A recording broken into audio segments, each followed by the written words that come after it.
My name is JP Dublado. I'm the owner and chef for Inamo. I cook mainly Filipino food and I am French trained.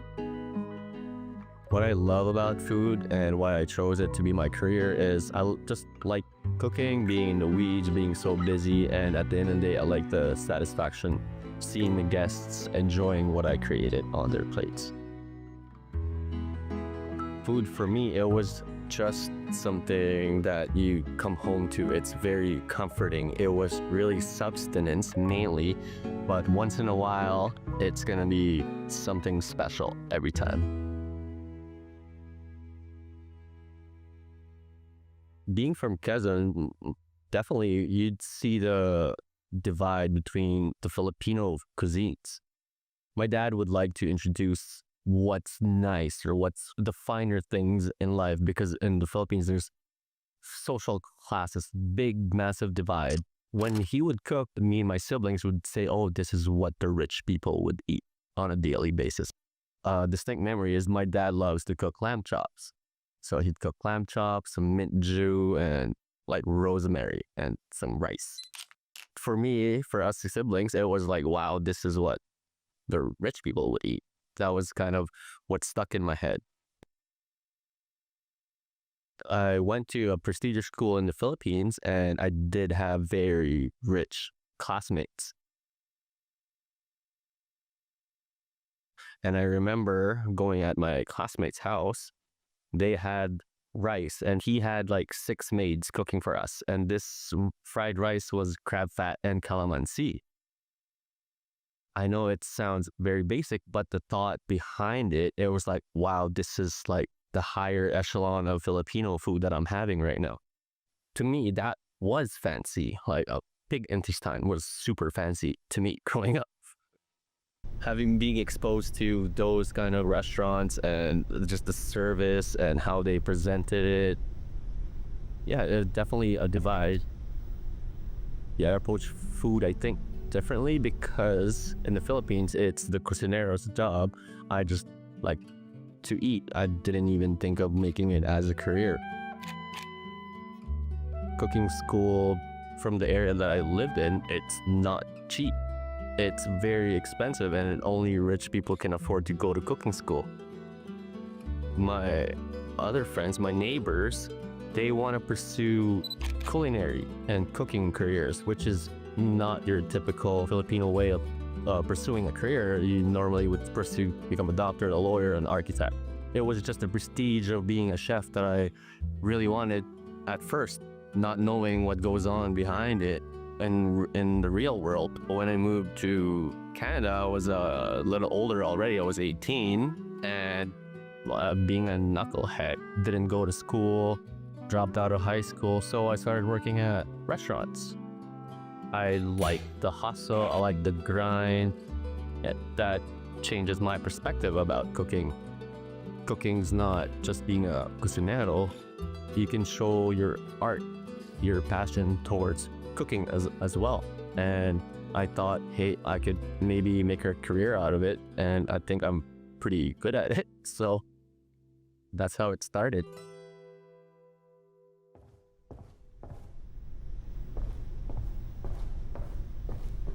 Working in this industry, especially one of the best restaurants in Calgary, it was tough being Filipino. I figured at that time my voice wasn't as loud as my colleagues. Being Filipino, I had an accent, so I felt like they did not respect my opinion as much.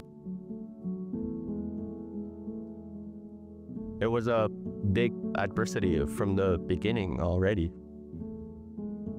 Filipino food wasn't even on the table when I was cooking as a career. It really just came out now. I was having trouble before putting my voice out there, even with the cuisine that we try to make. Imagine me trying to push Filipino food at that time. I'm already getting pushbacks from what I want to present, and then that's gonna make it harder for myself. I was in charge of making family meals or staff meals. So if I can't put it out to the guests, I'm gonna put it out to staff. I don't know what it is, but making Filipino food, it was such a big deal. It's like, is this gonna be good enough? Are they gonna accept the flavors? Are they gonna like it? That's kind of where it started. So I produce like chicken menudo for staff meals, and then the reaction that I get from my colleagues is like, wow, this is like good, this is Filipino food. It's like, yes, this is Filipino food. And then it just stuck in my head. I carried it along my career. If my professional colleagues enjoy this, there's something in here. There's gotta be a voice that puts this type of cuisine out there.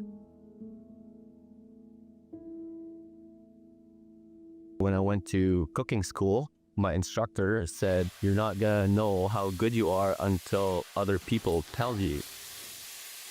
And to do that is to compete, is to validate my efforts and my time and all the sacrifices that I made throughout my career, seeing the results of it, and also validating Filipino flavors, showing everybody that Filipino flavors can go toe-to-toe with other cuisines as well. You would think that competing will help your career instantly. It's not. It's gonna come from you as well. Like after competing, after winning something, how do you sustain it? How do you keep on going?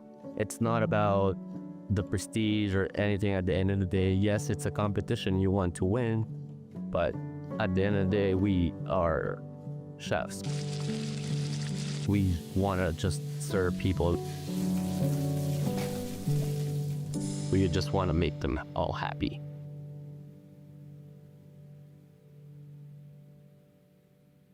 What do I think defines Filipino food?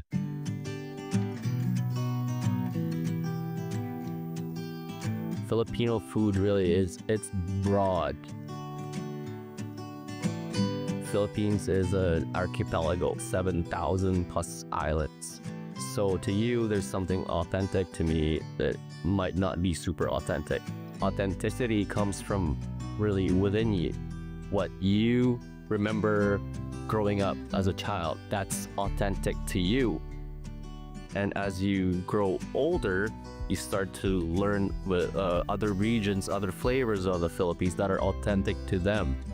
My uncle or my tito would say my food is not Filipino food, it's not traditional.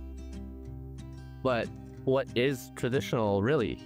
I'm not gonna be able to cook what your mom cooked for you.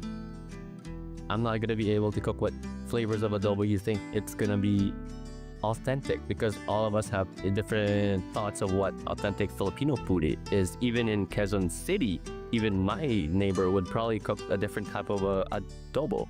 That mentality of Filipinos saying that this is not as good as my mom, I think it should change, because this is, I think, the reason why our cuisine is still underground, still underrated, still not out there, because of our culture, of who we are. If they manage to think that, hey, this is not exactly adobo that my mom makes, that's good for you. For you, that's special. Your mom's adobo is special. We trained for this our whole entire lives. We didn't just come up with it yesterday to make Filipino food. It's always been in the back of our heads. Why am I making ceviche? I could add a little bit of coconut milk, make it kinilaw. Why am I slinging pasta all day? I can make like pancit. Why am I not making Filipino food? At the end of the day, it's gonna be up to you what you put out there. For myself, my food, it's not fusion. To me, that's authentic. That's what I remember. This is what my training brought me to, is to present this authentic Filipino flavors to you, to your palate. What I'm gonna bring today is a traditional kind of a Filipino side dish for breakfast. It's a tomato and salted egg salad, but of course it's gonna be my version of it. So for the tomato and salted egg salad, we're gonna do a tomato consomme, just fresh sliced tricolored tomatoes, dehydrated tomatoes. We're gonna finish it with a salted duck egg puree, a tomato and beet foam, pickled beets pickled in coconut vinegar, annatto oil made out of annatto seeds. This is lime leaf oil, traditional Filipino Asian flavors. Sago crisps that has squid ink, and also the tocino octopus that's been cooking for 5 hours at 77 degrees Celsius. After we make the tomato consomme, we're gonna make little pearls out of it using agar as well. We're gonna start off with the garlic and the tomatoes, blend it all in. The goal is to have a very clear liquid, but has all the tomato essence into it. And same with the Filipino seasoning.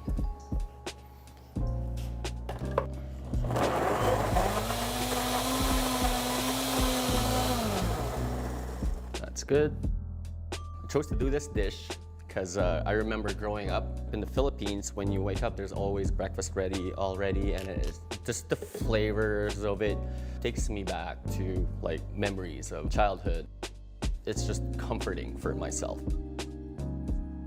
I'm gonna let that sit there. Get all the liquid dripping slowly. And then we're gonna end up with something like this here, a clear liquid. And what we're gonna do with this is we're gonna make like mini tomato caviars. So how we do that is we heat up a little bit and then set it with agar, 3% by weight, but we're just gonna eyeball it. We're testing one out. I don't think the temperature's up there yet, so we're gonna wait a few more minutes, a few more seconds. But our consomme is up to a boil, so. This is the agar, 3%. So I'm just gonna eyeball it. That's my guess, 3%. You wanna cook down the agar so it activates for a minute or so, 1 minute, 2 minutes. Take off the heat. I wanna cool it down as fast as I can so it sets quicker. So I'm just gonna put it in a squeeze bottle while it cools. So while it's cooling, we can fry the sago squid ink crisps. I'm just putting it in a squeeze bottle. Hopefully it cools down real quick. Octopus. In the beginning, I'm gonna speak for other chefs as well. In the beginning, there's a stigma about Filipino cuisine. Filipino chefs are not too keen on making a Filipino dish or a Filipino restaurant. That's why we don't have an actual Filipino restaurant in Calgary or in Edmonton. So the idea is now that we Filipino chefs that are in a position to do what we want to do, I'm hoping that this would be the crossover, like for our cuisine to cross over the Western cuisine. It's kind of like Chinese cuisine, Japanese cuisine, Indonesian cuisine that we're all familiar with, right? So I'm just gonna quickly warm it up, give that sticky kind of texture to it. That's cooking nice and super tender since it's been cooking for 5 hours. Cooking octopus is very tricky. Room for error is pretty big, so either you quickly cook it, this is your room for error, and then your 5-hour mark will be the perfect temperatures for octopus. So now it's getting reduced, it's gonna get glazy and sticky. And then we're just gonna shut off the heat, keep that happy there. I think our oil is up to temperature now, so we can try one out again, see if it works. Yeah, it's good to go. I'm gonna fry another one.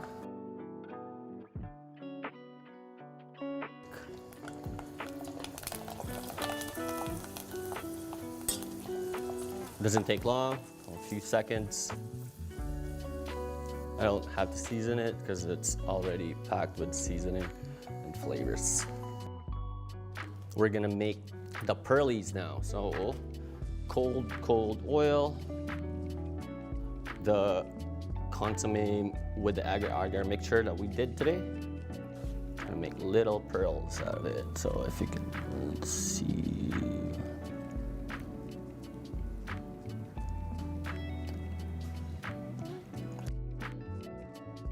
So the idea is hot liquid with agar, it hits something cold, it sets right away, right?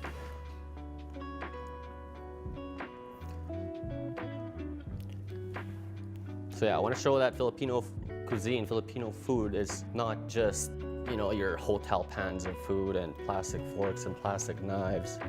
We have all these talented chefs out there that can execute and make it their own type of Filipino food. For me, this is my way of representing my culture.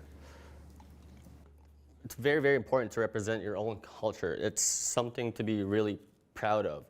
I want to share my culture, my flavors, my history to as much people as I can share it to. The one way that I can show other cultures is through food.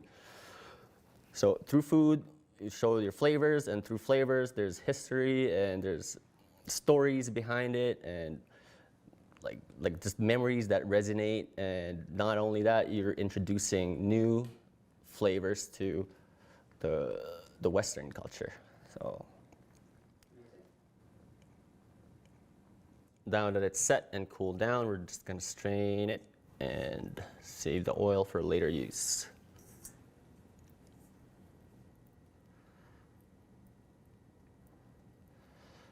Oh, here comes the pearlies.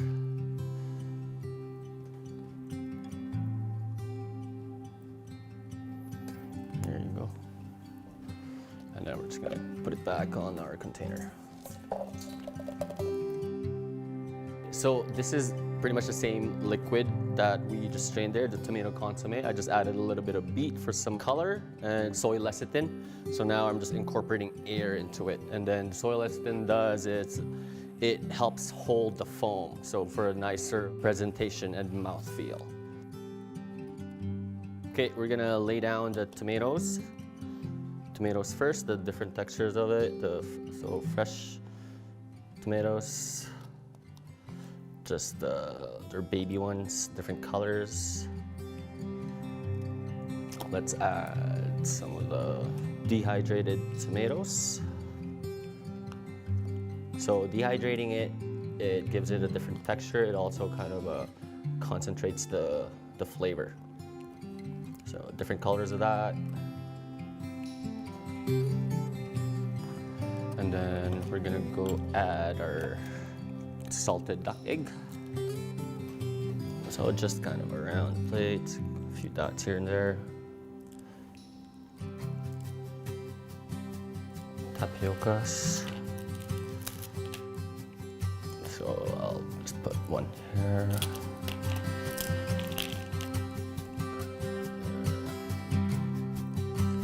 Add some texture. Can do the octopus next.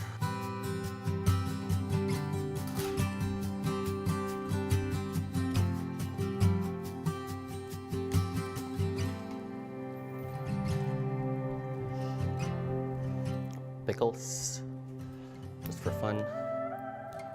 Since I've incorporated beet on my foam, I'm just gonna add a little bit of 1 or 2 of the pickled beet. And then here comes in our tomato caviar. So I just wanna like spread it all out, like lots of them. And just our final 2 touches here. 4, I guess. So just a beet foam, just to show off some technique.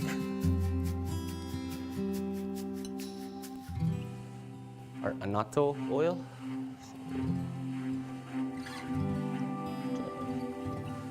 Like that, and our lime leaf oil.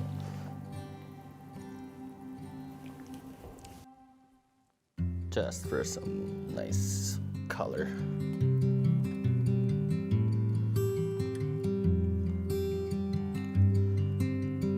And there you go.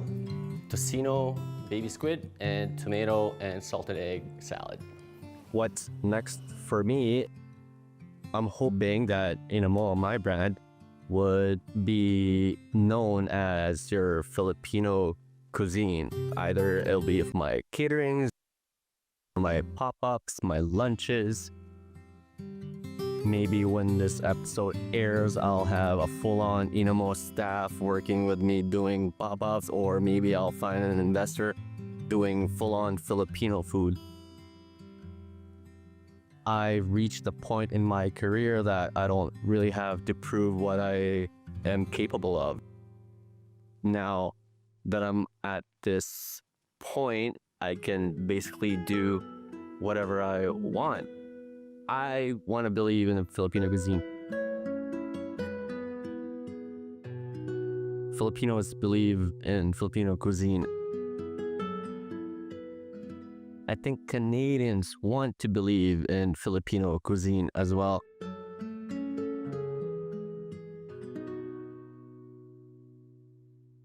Looking back on your career, what would you tell your younger self? Don't go to cooking school. Go listen to your mom, be a doctor.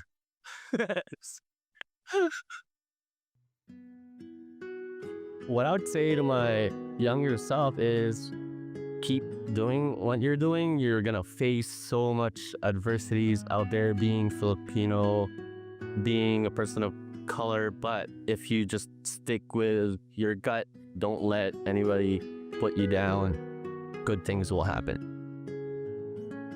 Do I feel like I have a responsibility to represent my culture? Most definitely.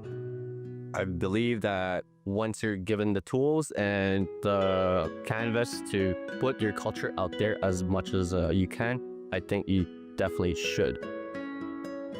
If you're really proud of your culture, if you want to push Filipino culture and flavors out there, I think you should definitely pursue it. What's the point of representing that is not true to you?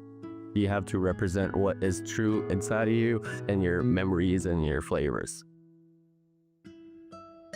I don't think there's the right time for a Filipino food movement. It's up to the community. It's up to us chefs to come together and work together to promote Filipino food. There's no right time. We have all this hype about Filipino food being the next best thing. But if we don't do it ourselves, like right now, it's still gonna be in conversation 10 years from now. So it's really up to us now.